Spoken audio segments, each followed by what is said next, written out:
Hi, ഞാൻ Zayed Payyanur, സൈക്കോളജിസ്റ്റാണ്.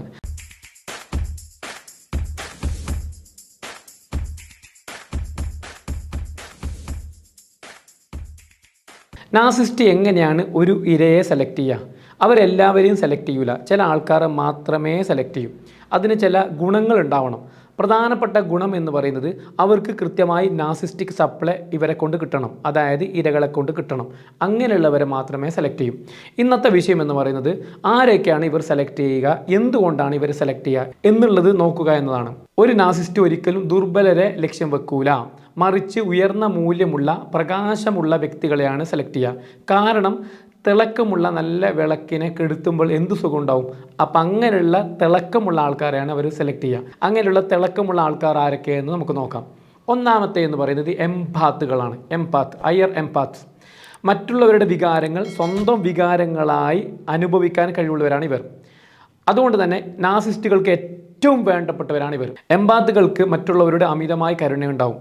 Narcissist തൻ്റെ സങ്കടക്കഥകൾ പലപ്പോഴും കള്ളമായിരിക്കാം, അതൊക്കെ പറയുമ്പോൾ എംപാത്തുകൾ അവരെ ആശ്വസിപ്പിക്കും. എപ്പോഴും അവരെ ആശ്വസിപ്പിക്കാൻ ഓടിയെത്തുകയും ചെയ്യും. എത്ര ക്രൂരത കാണിച്ചാലും അയാളുടെ കുട്ടിക്കാലം മോശമായതുകൊണ്ടാണ് അയാൾ ഇങ്ങനെ ചെയ്യുന്നത്, അല്ലെങ്കിൽ അവളുടെ ചെറുപ്പം അങ്ങനെ ആയതുകൊണ്ടാണ് എന്നൊക്കെ പറഞ്ഞ് എംപാത്തുകൾ ന്യായീകരിക്കും. ഇങ്ങനെ ക്ഷമിക്കാനുള്ള ഗുണം ആർക്ക് ഉപകാരമാണ്? നാർസിസ്റ്റിന് ഉപകാരമാണ്.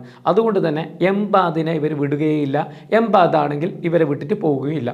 ഇതാണ് ഒന്നാമത്തെ ടീം. ഇനി രണ്ടാമത്തെ ടീം എന്ന് പറയുന്നത് രക്ഷകരാണ്. രക്ഷകർ തകർന്നതിനെയെല്ലാം നന്നാക്കിയെടുക്കാൻ ആഗ്രഹിക്കുന്നവരാണിവർ. മദ്യപാനിയായ പങ്കാളിയെ സ്നേഹം കൊണ്ട് മാറ്റിയെടുക്കാം എന്ന് ചിന്തിക്കുന്നവർ ഈ ഗണത്തിൽ പെടും. ചില ആൾക്കാർ പറയുന്നത് കേട്ടില്ലേ, എൻ്റെ ഹസ്ബൻഡിനെ ഞാൻ സ്നേഹം കൊണ്ട് മാറ്റിയെടുക്കും. ചില കേസിലൊക്കെ നമ്മൾ കണ്ടൊരു അത്ഭുതം എന്ന് പറഞ്ഞാൽ ചില ആൾക്കാർ ഡ്രഗ്സ് ഉപയോഗിക്കുന്നുണ്ടാവും. അപ്പോൾ കല്യാണത്തിന് മുമ്പായിരിക്കും. അപ്പോൾ ഇവരെ കൺസൾട്ട് ചെയ്യുന്ന സമയത്ത് ഒഴിവാക്കിക്കൂടെ എന്ന് പറയുമ്പോൾ ഇല്ല, എന്നോടെല്ലാം ഓപ്പണായിട്ട് പറഞ്ഞിട്ടുണ്ട്, മാത്രമല്ല ഇനി എന്തുണ്ടെങ്കിലും ഞാൻ മാറ്റിയെടുക്കും, ഞാൻ പറഞ്ഞാൽ എന്തും കേൾക്കും എന്നൊക്കെ വിശ്വസിച്ച് രക്ഷകരായി ചമയുന്നവരാണ് ഏറ്റവും കൂടുതൽ പണി വാങ്ങുക. എന്തുകൊണ്ടാണ് ഇവർ ആകർഷിക്കപ്പെടുന്നത്? നാർസിസ്റ്റ് എപ്പോഴും ഒരു പ്രശ്നബാധിതനായി അഭിനയിക്കും. ലോകം മുഴുവൻ എന്നെ ചതിച്ചു, നീ മാത്രമേ എന്നെ രക്ഷിക്കാനുള്ളൂ എന്ന് അവർ പറയുമ്പോൾ രക്ഷകർ എന്ത് ചെയ്യും? അതിൽ വീണുപോകും. നാർസിസ്റ്റിനെ നന്നാക്കിയെടുക്കാനുള്ള ശ്രമത്തിൽ രക്ഷകർ തൻ്റെ ജീവിതം തന്നെ മറന്നുപോകും. അതായത് ഒരിക്കലും അവർക്ക് ജീവിക്കാൻ പറ്റൂല. നാർസിസ്റ്റിന് വേണ്ടി അവരുടെ ജീവിതം തന്നെ ഓമിക്കുന്ന അവസ്ഥ എത്തും. ഇനി മൂന്നാമത്തെ ടീം എന്ന് പറയുന്നത് ഉയർന്ന ആത്മവിശ്വാസമുള്ളവരാണ്. സൗന്ദര്യം, പണം, കരിയറിലെ വിജയം, സമൂഹത്തിലെ മാന്യത എന്നിവയുള്ള വ്യക്തികളെ നാർസിസ്റ്റുകൾക്ക് വല്ലാത്ത ഇഷ്ടമാണ്. എന്തുകൊണ്ട് ആകർഷിക്കപ്പെടുന്നു അത് നമുക്ക് നോക്കാം. നാർസിസ്റ്റുകൾക്ക് ഉള്ളിൻ്റെ ഉള്ളിൽ കടുത്ത അപകർഷതാ ബോധമുണ്ട്. അതുകൊണ്ട് തന്നെ വിജയം കൈവരിച്ച ഒരാളെ പങ്കാളിയാക്കുന്നതിലൂടെ ആ വ്യക്തിയുടെ തിളക്കം തൻ്റെ തിളക്കമായിട്ട് അവർക്ക് മാറ്റാൻ സാധിക്കും. ഇതിൽ ചതിക്കുഴി എന്ന് പറഞ്ഞാൽ തുടക്കത്തിൽ നിങ്ങളെ പുകഴ്ത്തി ആകാശത്തെത്തിക്കും, നല്ല ഉയരത്തിലെത്തിക്കും. എന്നാൽ പിന്നീട് നിങ്ങളെ അപമാനിച്ച് തറയിലിടും. നിന്നേക്കാൾ വലിയവനാണ് ഞാൻ എന്ന് തെളിയിക്കാനാണ് അവർ പിന്നീട് ശ്രമിക്കുക. മാത്രവുമല്ല ഇവരെ വിജയം പോലും തൻ്റെ വിജയമാണ്, താൻ നേടിക്കൊടുത്ത പിച്ചയാണ് എന്നൊക്കെ പറയുന്ന അവസ്ഥ ഉണ്ടാവുകയും ചെയ്യും. ഇതാണ് മൂന്നാമത്തെ ടീംസ്. ഇനി നാലാമത്തെ ടീംസിനെ പരിചയപ്പെടാം. പീപ്പിൾ പ്ലീസേഴ്സ്. മറ്റുള്ളവരെ പുകഴ്ത്തലിൽ വീഴുന്നവരും. മറ്റുള്ളവരെ സന്തോഷിപ്പിക്കാനും സ്വന്തം താല്പര്യങ്ങൾ വഴി കഴിക്കുന്നവരാണ് ഇവർ. ഒരാളോട് നോ പറയാൻ ഇവർക്ക് പറ്റൂല, ഇവർക്ക് പേടിയാണ്, അല്ലെങ്കിൽ ഇവർക്ക് ഇഷ്ടമല്ല. എന്തുകൊണ്ട് ഇവർ ആകർഷിക്കപ്പെടുന്നു എന്ന് ചോദിച്ചാൽ നാർസിസ്റ്റുകൾക്ക് നിയന്ത്രണങ്ങൾ ഇഷ്ടമല്ല. എന്ത് പറഞ്ഞാലും അനുസരിക്കുന്ന, മറുചോദ്യം ചോദിക്കാത്ത ഒരാളെ കിട്ടിയാൽ അവർക്കത് വലിയ ബോണസാണ്, നല്ല സൗകര്യമാണ്. അതുകൊണ്ട് തന്നെ ഇവരെ പ്രത്യേകത, ഈ പീപ്പിൾ പ്ലീസേഴ്സ് ഇവരെ പ്ലീസ് ചെയ്യാൻ വേണ്ടിയിട്ട് ഒന്നും ചോദിക്കൂല, ഒരു ബൗണ്ടറി സെറ്റ് ചെയ്യൂല, ഒരു തരത്തിലും ഇടപെടൂല. അത് ഇവർക്ക് നല്ല അവസരമാണ്. ഇനി ഇവരെ ചതിക്കൂടി എന്ന് പറഞ്ഞാൽ നിങ്ങളുടെ മടിശീലയും മനസ്സും അവർക്ക് ഇഷ്ടമുള്ളതുപോലെ അവർ ഉപയോഗിക്കും. മാത്രമല്ല നിങ്ങൾ അവസാനം ചണ്ടികളായിട്ട് എടുത്തെറിയും. ഇനി അടുത്ത ടീമാണ് അമിത ഉത്തരവാദിത്ത ബോധം ഉള്ളവർ. എല്ലാ പ്രശ്നങ്ങൾക്കും കാരണം താനാണെന്ന് വിശ്വസിക്കുന്നവരാണ് ഇവർ.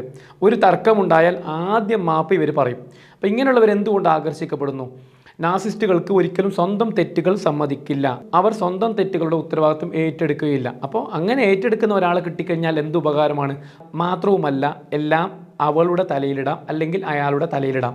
അതോടെ ഇവർക്ക് രക്ഷപ്പെടാം. അപ്പോൾ ഈ ഉത്തരവാദിത്ത ബോധമുള്ളവർ ഇവരെ കിട്ടിക്കഴിഞ്ഞാൽ ഇവർക്ക് നല്ല സേഫാണ്, ഇവരുടെ എല്ലാ കാര്യങ്ങളും വൃത്തിയായി നടക്കുകയും ചെയ്യും. ഇതിലെ ചതിക്കുഴി എന്ന് പറയുന്നത് ഇത് തന്നെയാണ്. നാർസിസ്റ്റിൻ്റെ എല്ലാ കുറ്റങ്ങൾക്കും നിങ്ങൾ മാപ്പ് പറയേണ്ടി വരുന്ന അവസ്ഥ ഉണ്ടാവും. അത് ആരോടൊക്കെ?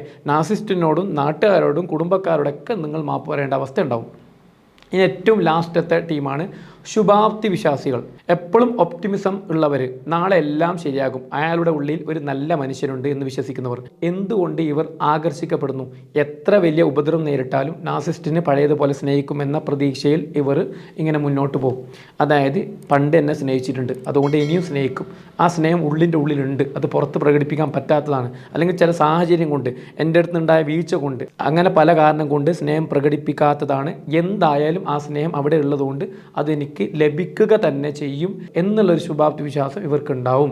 ചുരുക്കി പറഞ്ഞു കഴിഞ്ഞാൽ മുകളിലുള്ള എല്ലാ ആൾക്കാർക്കും ചില നല്ല ഗുണങ്ങൾ അല്ലെങ്കിൽ ഇവർക്ക് ഫേവറായ സപ്ലൈ കിട്ടുന്ന ഗുണങ്ങളുണ്ട്. അത്തരം ഗുണങ്ങൾ കിട്ടുന്ന കാലത്തോളം ഇവർ ഇട്ടിട്ട് പോവില്ല. മാത്രവുമല്ല, അവർക്കിത് നല്ല അവസരമാണ്.